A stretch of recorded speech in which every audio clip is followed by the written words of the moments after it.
नमस्कार दोस्तों। आज मैं आपके लिए बेहद ही इम्पोर्टेंट चैप्टर लेकर आया हूँ। यह आपके कक्षा 10 बिहार बोर्ड का हिस्ट्री का सब्जेक्ट है और यह एक महत्वपूर्ण चैप्टर है आपके सब्जेक्ट के लिए। और आपके इस चैप्टर का नाम है यूरोप में राष्ट्रवाद। तो इसको ध्यान से समझेंगे, ध्यान से पढ़ेंगे, आपका सारा चैप्टर, आपका सारा टॉपिक, आपका सारा कंफ्यूजन इसी में दूर हो जाएगा, इस एक चैप्टर में। तो चलिए शुरू करते हैं। देखिए, यूरोप में राष्ट्रवाद। राष्ट्रवाद आधुनिक युग की राजनीतिक चेतना का परिणाम है जो एक विशेष भौगोलिक, सांस्कृतिक एवं सामाजिक परिवेश में विकसित होती है। यूरोप में राष्ट्रवादी चेतना की शुरुआत फ्रांस से होती है। तो देखिए, राष्ट्रवाद जो हुआ था वह फ्रांस से स्टार्ट हुआ था। यह 19वीं सदी के दौरान राष्ट्रवाद एक ऐसी ताकत बनकर उभरा था जिसने यूरोप में राजनीतिक और मानसिक जगत में परिवर्तन ला दिया था। राष्ट्रवाद का बीजारोपण तो यूरोप में पुनर्जागरण के काल से ही प्रारंभ हो चुका था। फ्रांसीसी दार्शनिक जो थे अंसंट रेनन के अनुसार राष्ट्रवाद एक बड़ी और व्यापक एकता है। तो चलिए आगे बढ़ते हैं। राष्ट्रवाद के विकास में सहायक तत्व क्या क्या थे वो जरा समझेंगे। पुनर्जागरण के परिणाम स्वरूप उत्पन्न परिस्थितियां, फ्रांसीसी क्रांति के आदर्श, नेपोलियन का सैन्य अभियान एवं प्रशासनिक व्यवस्था, मध्यम वर्ग का उदय एवं उदारवादी सोच, तत्कालीन सामाजिक एवं सांस्कृतिक परिवेश, मैटरनिख की प्रतिक्रियावादी नीति। तो देखिए, ये जो राष्ट्रवाद के विकास में सहायक जो कुछ जो तत्व थे, इनको जरा आप ध्यान से पढ़ेंगे और ध्यान से समझेंगे कि क्या क्या थे। और इनको मैं अभी जस्ट थोड़ा देर बाद आगे आपको पूरा एक्सप्लेन करूंगा अच्छे से, क्या क्या है। मैटरनिख की प्रतिक्रियावादी क्या क्या थी, 1830 की जो जुलाई क्रांति थी वो सब क्या क्या थी, ये सब, और नेपोलियन का जो सैन्य अभियान था वो सब क्या क्या था, फ्रांसीसी क्रांति क्या थी, ये सब आपको इस चैप्टर में क्लियर हो जाएगा। और इसी से दोस्तों आपको एमसीक्यू और वीवीआई क्वेश्चन आपके आएंगे, और जरा ध्यान से पढ़िएगा, ठीक है। चलिए शुरू करते हैं। राष्ट्रवादी चेतना का परिणाम। देखिए, ये दो क्रांति है जिनके नाम है 1830 की जुलाई क्रांति और 1848 की क्रांति। ये आप ध्यान में रखिएगा, इनमें से कोई एक क्वेश्चन आपको जरूर ही मिलेगा पूछने को। तो देखिए, सबसे पहले हम लोग यह जान लेते हैं कि 1830 की जुलाई क्रांति है क्या और क्या हुआ था उसमें। देखिए, सन 1830 की फ्रांसीसी क्रांति के परिणाम स्वरूप वहां के राजा थे जिनका नाम था चार्ल्स दसम को पदच्युत कर दिया गया और उसका चचेरा भाई लुई फिलिप गद्दी पर बैठा। इस क्रांति का प्रभाव यूरोप के अन्य राज्यों पर भी पड़ा और यूरोप का राजनीतिक वातावरण पुनः क्रांतिकारी हो गया था। इसे जुलाई क्रांति भी कहते हैं। ध्यान में रखिएगा दोस्तों, आपसे एमसीक्यू में अगर पूछ सकता है कि जुलाई क्रांति किसे कहते हैं। तो देखिए हुआ, और ये कारण क्या क्या थे और परिणाम क्या क्या थे, ये था। मैंने आपको अभी ब्रीफ में बता दिया कि 1830 की जुलाई क्रांति होती क्या है। देखिए, कारण क्या क्या थे सो समझते हैं। मैटरनिख की प्रतिक्रियावादी नीति, चार्ल्स दसम एवं पोलेग्निक का निरंकुश शासन, उदारवादियों द्वारा अभिजात्य वर्गीय व्यवस्था का विरोध। और परिणाम क्या हुआ सो आपको मैं बता दूं। लुई फिलिप शासक बना और चार्ल्स 10 इंग्लैंड पलायन किया।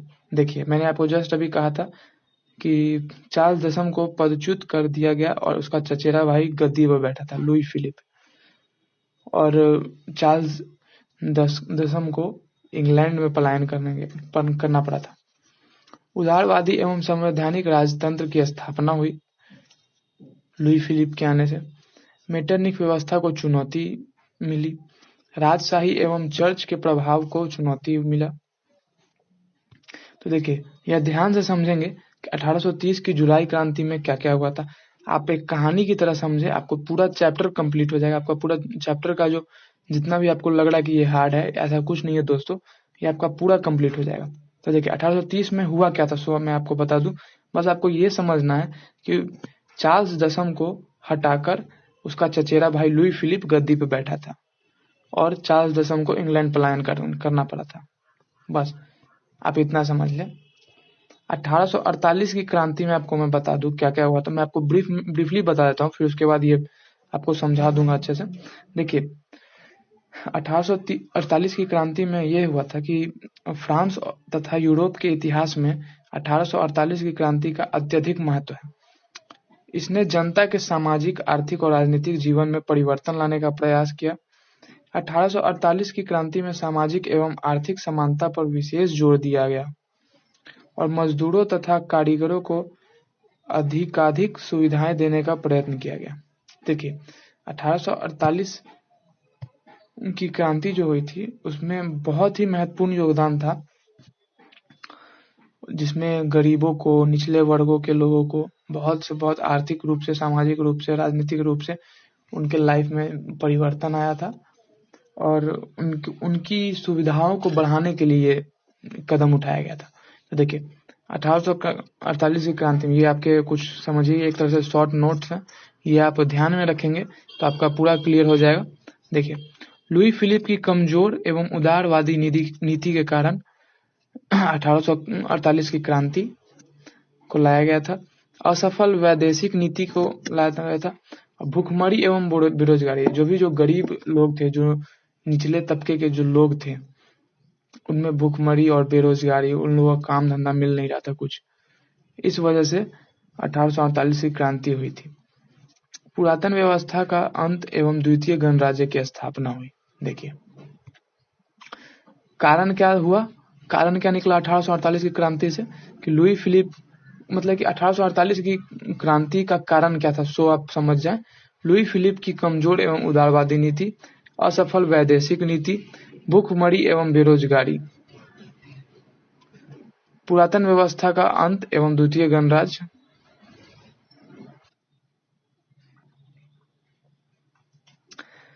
पुरातन व्यवस्था का अंत एवं द्वितीय गणराज्य की स्थापना, नेपोलियन III फ्रांस का सम्राट बना था, इटली एवं जर्मनी के एकीकरण की प्रक्रिया का प्रारंभ। तो देखिए परिणाम क्या क्या निकला 1848 की क्रांति से, कि नेपोलियन III फ्रांस का सम्राट बन गया, इटली एवं जर्मनी का एकीकरण हो गया। तो चलिए ये ध्यान में रखिएगा दोस्तों, 1830 की जुलाई क्रांति एवं 1848 की क्रांति, इनका क्या क्या कारण था, सो आप जान लीजिएगा क्या क्या हुआ नहीं हुआ। सो इसको आप ध्यान से याद रखिएगा, क्योंकि ये आपके बोर्ड के एग्जाम में ये पूछते हैं। अब देखिए, अब हमारा एक महत्वपूर्ण टॉपिक जो है इटली का एकीकरण, ये आपको ध्यान में रखना है दोस्तों, क्योंकि ये हर साल इसमें से कुछ ना कुछ पूछता है, चाहे वो MCQ हो, चाहे आपके लिए 2 नंबर का क्वेश्चन हो। तो ध्यान में रखिएगा इटली का एकीकरण होता क्या है, सो पहले समझ लें। इटली में एक राजनीतिक एवं सामाजिक अभियान था, जिसमें इतालवी प्रायद्वीप के विभिन्न राज्यों को संगठित करके एक इतालवी राष्ट्र बना दिया गया था। इस अभियान की शुरुआत और अंत की तिथियों पर इतिहासकारों के विवाद हैं, लेकिन हाँ, और ये समझ ले कि इटली पर नेपोलियन बोनापार्ट के राज के अंत पर होने वाले वियना सम्मेलन के साथ आरंभ हुआ था। तो देखिए ध्यान दीजिएगा कि इटली का एकीकरण का बाधक तत्व क्या क्या था, मतलब कि उसको रोकने के लिए क्या क्या मतलब कि हुआ था इटली का एकीकरण को। देखिए विषम भौगोलिक परिस्थिति हुई थी, जो मतलब कि भौगोलिक की जो परिस्थिति है, जैसे कि क्षेत्र में क्या क्या परिस्थितियां हुई थी वो सब, और पड़ोसी देशों का हस्तक्षेप हुआ, ऑस्ट्रिया, फ्रांस आदि का पड़ोसी देश उसमें हस्तक्षेप कर रहे थे, उन्हें रोक रहे थे। भौगोलिक परिस्थिति अलग से थी, पोप का प्रभाव पड़ा था। अब देखिए एकीकरण के सहायक तत्व क्या क्या थे, सो देखिए ये आप ध्यान में रखिएगा दोस्तों, एकीकरण के सहायक तत्व क्या क्या थे। यहाँ पे स्क्रीनशॉट ले ले, आपके एग्जाम के लिए बहुत इंपॉर्टेंट है ये। राष्ट्रवादी विचारधारा का प्रभाव, अभी जो मैंने आपको समझाया कि राष्ट्रवादी विचारधारा क्या क्या थी, उसका प्रभाव पड़ा था। फ्रांस की घटनाओं का प्रभाव पड़ा था। नेपोलियन का जो सैन्य अभियान था जो 1848 में स्टार्ट हुआ था, उसका प्रभाव पड़ा था। मैटरनिख की प्रतिक्रियावादी सोच एवं नागरिक आंदोलन, मेजनी, काउंट काबूर एवं और गैरीवाल्डी का योगदान, बहुत बड़ा योगदान था।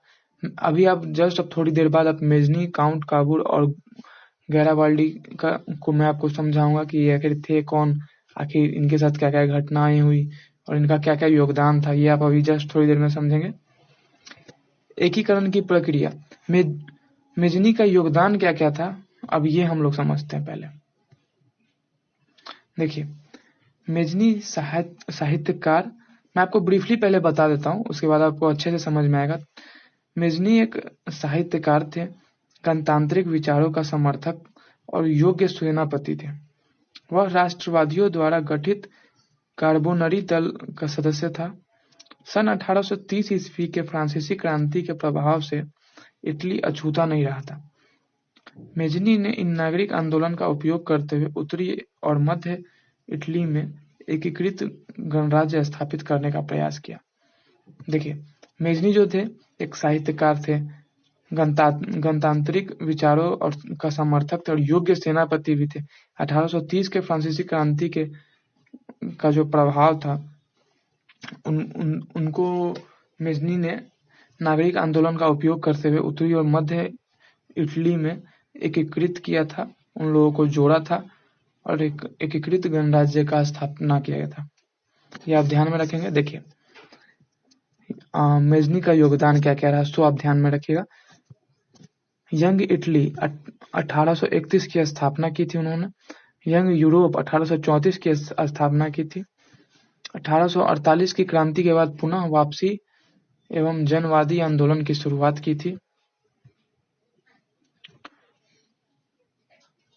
ऑस्ट्रिया द्वारा सार्डिनिया पिडमोंट के शासक एल्बर्ट की पराजय के बाद पुनः पलायन किया था।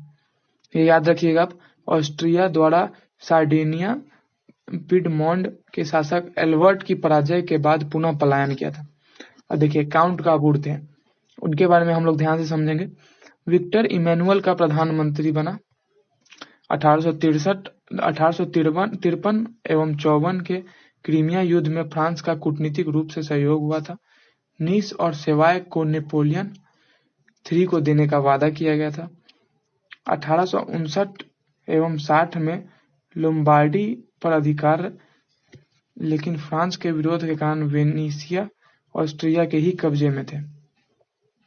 ये आप याद रखिएगा। 1854 के क्रीमिया युद्ध, ये आप 1 नंबर का आपका सवाल पूछ सकता है कि 1853 और 54 में कौन सा युद्ध हुआ था फ्रांस में। 1853 एवं 54 में क्रीमिया युद्ध में फ्रांस का कूटनीतिक रूप से सहयोग था। 1859 एवं 60 में लोम्बार्डी पर अधिकार, लेकिन फ्रांस के विरोध के कारण वेनिसिया ऑस्ट्रिया के ही कब्जे में था। 1860 एवं 61 में परमा, मोडेना, टस्कनी पर अधिकार था। अब ध्यान में रखिएगा दोस्तों कि 1860 एवं 61 में परमा, मोडेना एवं टस्कनी पर अधिकार प्राप्त कर लिया था। तो चलिए आगे बढ़ते हैं हम लोग। हाँ, गैराबाल्डी कौन था, ये आपको ध्यान से समझना है दोस्तों, क्योंकि इनसे जुड़े हुए कुछ प्रश्न आते हैं। गैराबाल्डी का जन्म मैं आपको ब्रीफली फिर से पहले बता देता हूँ, उसके बाद आपको अच्छे से समझ में आएगा। गैरीबाल्डी का जन्म 4 जुलाई 1807 तथा देहांत 2 जून 1882 को हुआ। याद रखिएगा, 1807 को जुलाई में के महीने में 4 जुलाई को उन्होंने जन्म लिया और 1882 को 2 जून को उनकी मृत्यु हो गई। गैरीबाल्डी इटली का एक राजनीतिक और सैनिक नेता था जिसने इटली के इतिहास में महत्वपूर्ण भूमिका निभाई। कैबूर विक्टर इमैनुअल द्वितीय तथा मेजनी के साथ गैरीबाल्डी का नाम इटली के पिताओं में सम्मिलित है। ध्यान में रखिएगा, गैरीबाल्डी हो गए, फिर विक्टर इमैनुअल हो गए तथा मेजनी हो गए। इनका नाम इटली के पिताओं में सम्मिलित है।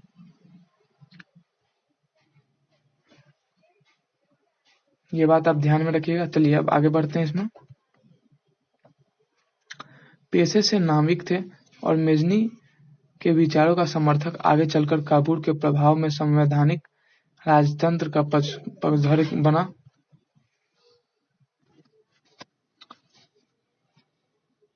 सिसिली और नेपल्स पर अधिकार किया और विक्टर इमैनुअल द्वितीय का प्रतिनिधि शासक बना।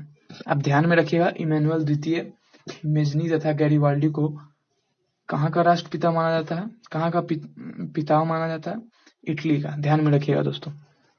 और इटली की राजधानी ही रोम है।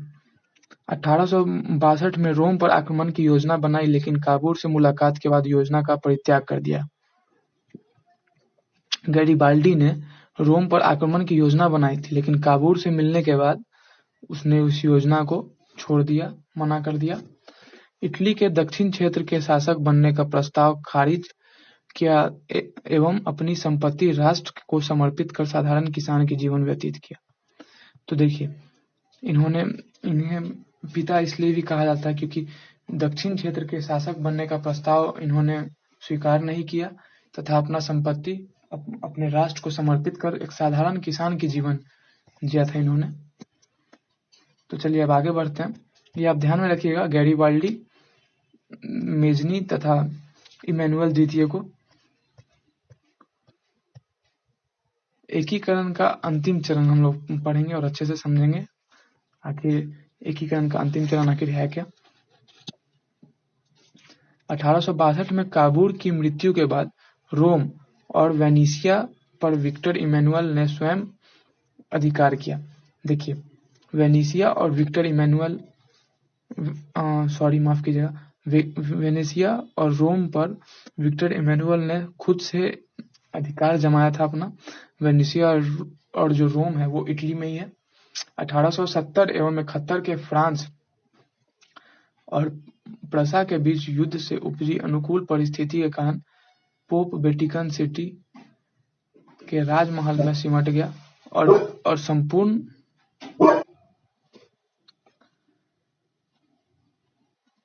इस तरह इटली का एकीकरण पूरा हुआ था। तो चलिए हम लोग आगे बढ़ते हैं। जर्मनी का एकीकरण के बारे में जानते हैं हम लोग। एकीकरण का बाधक तत्व क्या क्या था जर्मनी का, जरा वो समझेंगे। देखिए, सबसे पहले ये समझते हैं कि जर्मनी का एकीकरण था क्या। फ्रांस की क्रांति द्वारा उत्पन्न नवीन विचारों से जर्मनी प्रभावित हुआ था। नेपोलियन ने अपनी विजयों द्वारा विभिन्न जर्मन राज्यों को राइन संघ के अंतर्गत संगठित किया, जिससे जर्मन राज्यों को एक साथ रहने का एहसास हुआ। इससे जर्मनी में एकता की भावना का प्रसार हुआ। यही कारण था कि जर्मन राज्यों ने वियना कांग्रेस के समक्ष उन्हें एक सूत्र में संगठित करने की पेशकश की थी, पर उस पर कोई ध्यान नहीं दिया गया। वियना कांग्रेस द्वारा जर्मन राज्यों की जो नवीन व्यवस्था की गई, उसके अनुसार उन्हें शिथिल संघ के रूप में संगठित किया गया और उसका अध्यक्ष ऑस्ट्रिया को बनाया गया था। चलिए, आप समझ गए होंगे कि फ्रांस की क्रांति के द्वारा जो उत्पन्न नवीन विचारों से जर्मनी प्रभावित हुआ था। नेपोलियन ने अपने विजयों के द्वारा जर्मन राज्यों को राइन संघ के अंतर्गत संगठित किया था, जिससे जर्मन राज्यों को एहसास हुआ कि हम लोगों को एकजुट रहना चाहिए। जर्मनी को एकता का परिभाषा दिया था। तो इस कारण से जर्मनी का एकीकरण हुआ था। लेकिन जर्मनी के एकीकरण में कुछ बाधक तत्व भी आए थे, उन्हें जरा हम लोग ठीक से समझेंगे। भौगोलिक रूप से लगभग 300 इकाइयों में विभाजित था जर्मनी। अब ध्यान से समझेंगे इस बात को कि जो जर्मनी जो था वो छोटा मोटा कोई देश था नहीं। भौगोलिक रूप से 300 इकाइयों में विभाजित था, 300 इकाइयों में बटा हुआ था।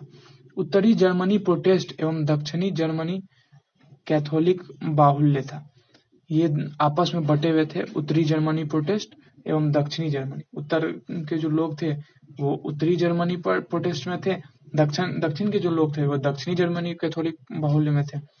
राष्ट्रवाद के प्रारंभिक भावनाओं का अभाव दिख रहा था। तो समझे, अब एकीकरण का जो बाधक तत्व जो क्या था 300 इकाइयों में विभाजित था। और दूसरा, उत्तरी जर्मनी प्रोटेस्ट के लोग अलग थे, दक्षिणी जर्मनी के कैथोलिक जो लोग थे वो अलग थे। वो दोनों आपस में संधि करना नहीं चाह रहे थे। राष्ट्रवाद का जो प्रारंभिक भावना जो था, जो राष्ट्रवाद का जो भावना होता है वो उसमें उनमें नहीं था, उनमें कमी दिख रही थी। और हाँ, अब ये समझेंगे कि एकीकरण में सहायक तत्व क्या क्या थे। देखिए, नेपोलियन का जो सैन्य अभियान था एवं राइन राज्य संघ था, उसकी स्थापना जो की गई थी, इससे जर्मनी के एकीकरण में बहुत फायदा मिला था। बुद्धिजीवियों यथा हीगेल, काउंट, हम्बोल्ट आदि की राष्ट्रवादी विचारधारा का प्रभाव दिखा था उसमें। शिक्षक छात्र संघ ब्रूसन सेफ्ट, मैटरनिक का दमनकारी कानून, कालसवाद एवं व्यापारियों की संस्था जालबेरिन का योगदान, बहुत बड़ा योगदान दिखा था। शिक्षक एवं छात्र संगठन से, मैटरनिक का दमनकारी कानून, कालसवाद एवं व्यापारियों की संस्था से बहुत बड़ा योगदान मिला था जर्मनी की एकीकरण में। विलियम एवं विस्मार्क का अविभाव। अब देखिए, अब हम लोग ये समझेंगे कि जो विस्मार्क एवं जर्मनी का जो एकीकरण था उससे क्या क्या फायदा हुआ था जर्मनी को। जर्मन डाइट में प्रजा का प्रतिनिधि एवं निरंकुश राजतंत्र का समर्थक, सैन्य शक्ति के महत्व को समझते हुए लौह एवं रक्त की नीति को अपनाया था। और आप समझेंगे जरा कि सैन्य शक्ति के महत्व कितने होते हैं, आप समझ सकते हैं। एवं तो देखिए, आपको मैं बता दूं कि यहाँ जो आपको लिखा हुआ है कि सैन्य शक्ति के महत्व को समझते हुए लौह एवं रक्त की नीति को अपनाया गया था। तो आपको मैं बता दूं सबसे पहले कि लौह और जो रक्त नीति जो थी वो क्या थी, ये आपको पूछ सकता है। आप ध्यान से समझेंगे इसको। पहले, रक्त और लोहा सन 1862 में जर्मन नेता विस्मार्क द्वारा दिए गए एक भाषण का शीर्षक था। यह आप याद रखिएगा, 1 नंबर के सवाल में आपको जरूर पूछ सकता है, जो आगे चलकर एक नारा बन गया था। और जर्मन में इसका जो मूल रूप था वो ब्लूट und आइजन था। आप याद रखिएगा, जर्मन में इसका मूल रूप जो था वो ब्लूट und आइजन था। इसका अंग्रेजी में अनुवादित रूप से ब्लड एवं आयरन कहा जाता है। यह भाषण विस्मार्क ने जर्मनी के विभिन्न राज्यों को इकट्ठा गूंथकर एक राष्ट्र बनाने का विचार को आगे बढ़ाने के लिए दिया था। इससे क्या हुआ था कि जो जर्मनी के जो लोग थे उनमें एकता का जो कमी था उसको एकजुट करने के लिए यह लौह और रक्त का जो भाषण था, जो शीर्षक था, जो भाषण का शीर्षक, इस भाषण को उन्होंने कहा था एकजुट करने के लिए। इस किताब से वह अपने राज्य प्रूसिया को इस अभियान में नेतृत्व के लिए उकसाना चाहते थे। उनका कहना था कि यह ध्येय उदारता के सिद्धांतों को अपनाने से नहीं बल्कि बल और साहस दिखने से प्राप्त होगा।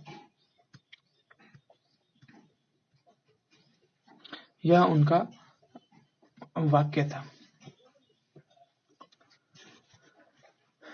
1864 में ऑस्ट्रिया के साथ मिलकर डेनमार्क को पराजित किया था। यह आप ध्यान से समझेंगे कि 1864 में ऑस्ट्रिया के साथ मिलकर डेनमार्क को पराजित किया था। और लौह एवं रक्त की नीति किसने अपनाई थी? विस्मार्क ने। और जर्मन ने, एक तो लौह एवं रक्त की नीति किसने दिया था, यह आप ध्यान में रखिएगा, विस्मार्क ने दिया था। तो चलिए आगे बढ़ते हैं। स्लेसविक पर जर्मन अधिकार एवं जर्मन बाहुल्य होल्स्टीन पर ऑस्ट्रिया का प्रभुत्व माना, यह उसकी कूटनीतिक चाल रही थी। आप याद रखिएगा, इसको ध्यान में रखिएगा कि स्लेसविक पर जर्मन अधिकार एवं जर्मन बाहुल्य होल्स्टीन पर ऑस्ट्रिया का प्रभुत्व माना गया था उस टाइम पे। यह एक कूटनीतिक चाल थी, यह एक चाल थी ये सब करने के लिए। होल्स्टीन की जर्मन आबादी को भड़काकर ऑस्ट्रिया के विरुद्ध युद्ध के माहौल का निर्माण किया गया था। 1866 के सेडोवा के युद्ध में ऑस्ट्रिया की पराजय तथा प्रसा के ऑस्ट्रिया का प्रभुत्व समाप्त हुआ था।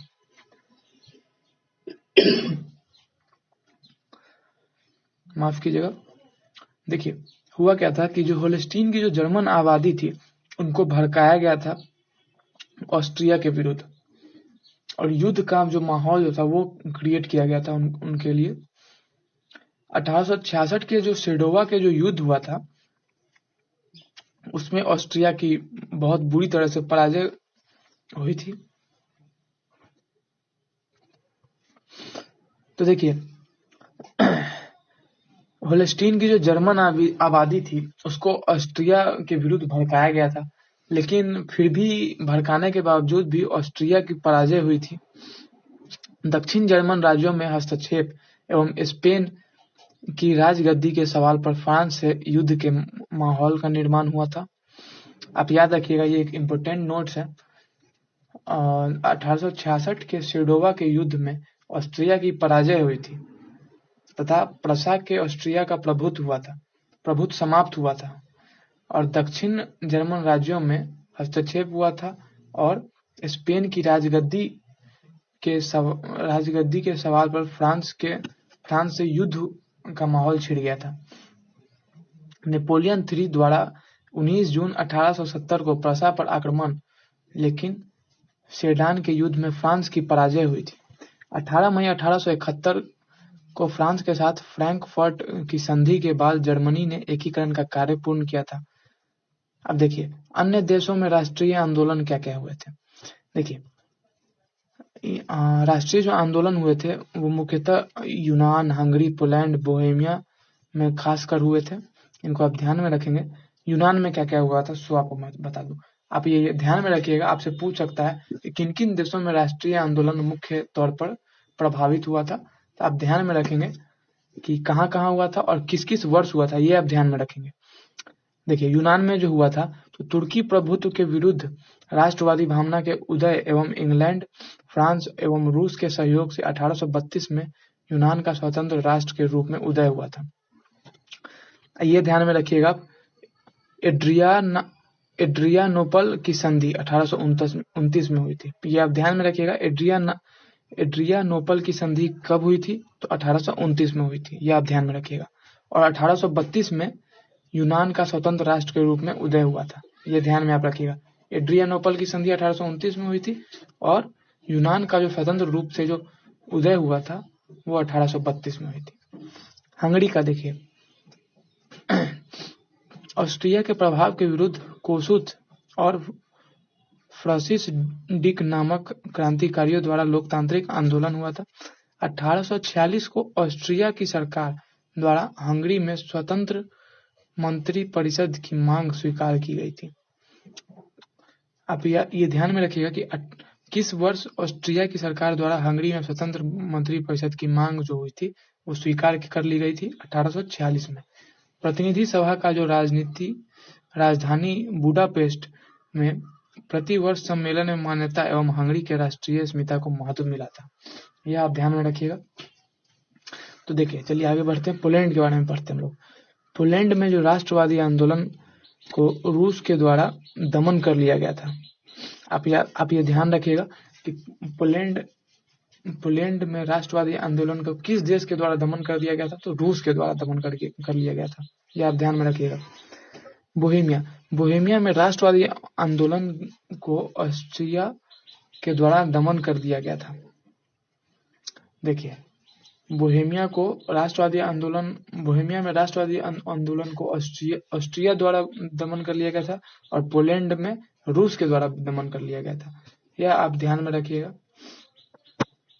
और कुछ इम्पोर्टेंट जो नोट्स होंगे वो मैं आपको लेके आऊंगा आपके लिए, और जो इम्पोर्टेंट MCQ और VBI जो क्वेश्चन होंगे वो आपको मैं लेकर आऊंगा। आपका ये चैप्टर इतना में खत्म हो गया। अब आपको कहीं दूसरे सब्जेक्ट माफ कीजिएगा दूसरे कोई भी वीडियो आपको देखने की कोई जरूरत नहीं है। आप बस इतना देख ले, आप एक बार नहीं दोबारा देख ले, तिबारा देख ले, आपको इस पूरे इसमें आपको सब कुछ संपूर्ण आपके चैप्टर 1 यूरोप में राष्ट्रवाद का चैप्टर आपका कंप्लीट हुआ है। तो चलिए चैनल को मेरे सब्सक्राइब कर लीजिएगा। आपके लिए मैं इम्पोर्टेंट VBI क्वेश्चन नोट्स और सब्जेक्टिव क्वेश्चन रेगुलरली लाता रहूंगा। अभी आपके बोर्ड के एग्जाम्स भी आने वाले हैं, तो प्लीज़ मेरे चैनल को सब्सक्राइब कर ले और दोस्तों को शेयर भी कर दे ताकि वो भी इनका फ़ायदा उठा सके। शुक्रिया।